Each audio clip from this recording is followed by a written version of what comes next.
ठाकरे गटानं आज आणखी 4 उमेदवार जाहीर केलेत।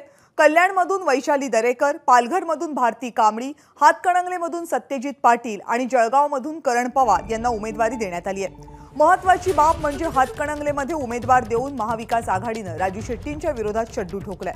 दुसरीकडे जळगावचे भाजपचे खासदार उन्मेष पाटील यांनी आज ठाकरे गटात प्रवेश केला। मात्र तरीही त्यांना तिकीट न देता त्यांचे खंदे समर्थक आणि त्यांच्या सोबतच ठाकरे गटात प्रवेश करणारे करण पवार यांना उमेदवारी देण्यात आलेली आहे। त्यामुळे जळगाव लोकसभेमध्ये भाजपच्या स्मिता वाघ विरुद्ध महाविकास आघाडीचे किरण पवार यांच्यामध्ये सामना असणार आहे।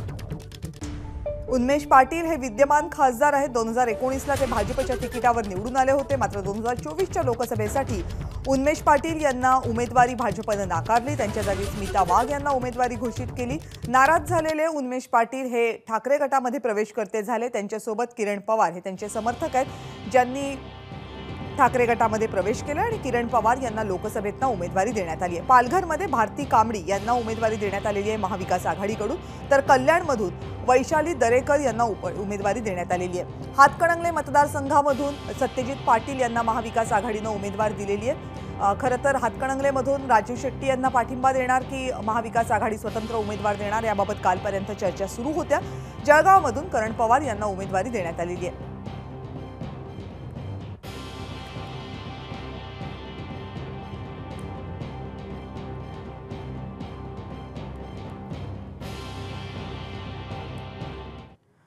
दरम्यान उमेदवारी जाहीर झाल्यानंतर उमेदवारांनी काय प्रतिक्रिया दिली पाहूयात।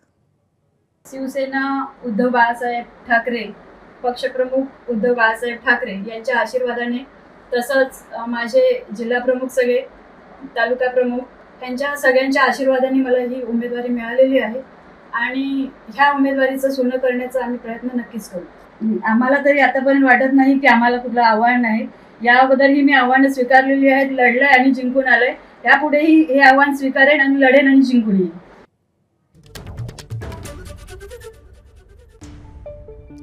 दरम्यान समोर कितीही तगडा उमेदवार असला तरी लढणार आणि जिंकणार असा निर्धार कल्याण मतदारसंघाच्या ठाकरे गटाच्या उमेदवार वैशाली दरेकर यांनी व्यक्त केलाय। पक्षप्रमुख माननीय उद्धव बाळासाहेब ठाकरे यांनी उमेदवारी जाहीर केल्यानंतर मला अतिशय आनंद झाला आहे, कारण शिवसेनेची परंपरा आहे सर्वसामान्य कार्यकर्त्याला मोठं करण्याची आणि ती संधी आज मला प्राप्त झालेली आहे।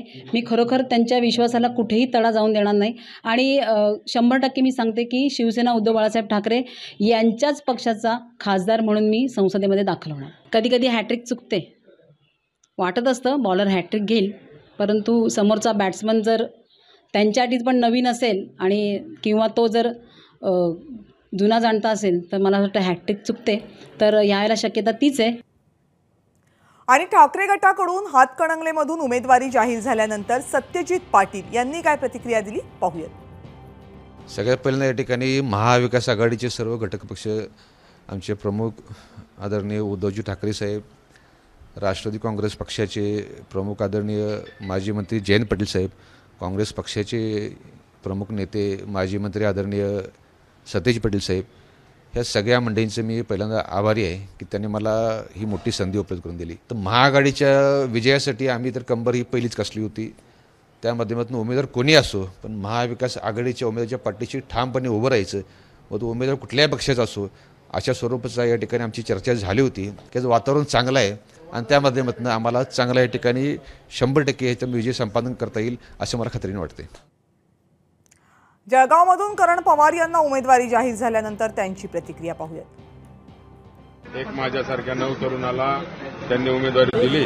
सर्व मतदारसंघाची राजकीय परिस्थिती समजून उन्मेषदादांच्या शिफारसीनुसार साऱ्या शिवसेनेच्या कार्यकर्त्यांच्या, राष्ट्रवादीच्या कार्यकर्ते नेते, काँग्रेसचे कार्यकर्ते नेते यांच्या शिफारसीनुसार सर्वांना विश्वासात घेऊन आज माझी उमेदवारी या ठिकाणी आदरणीय उद्धव साहेब यांनी जाहीर केलेली आहे। या ठिकाणी नक्कीच यावेळेस इतिहास घडणार आहे आणि या ठिकाणी मशाल ही त्या ठिकाणी भगवा झेंडा गाडणार।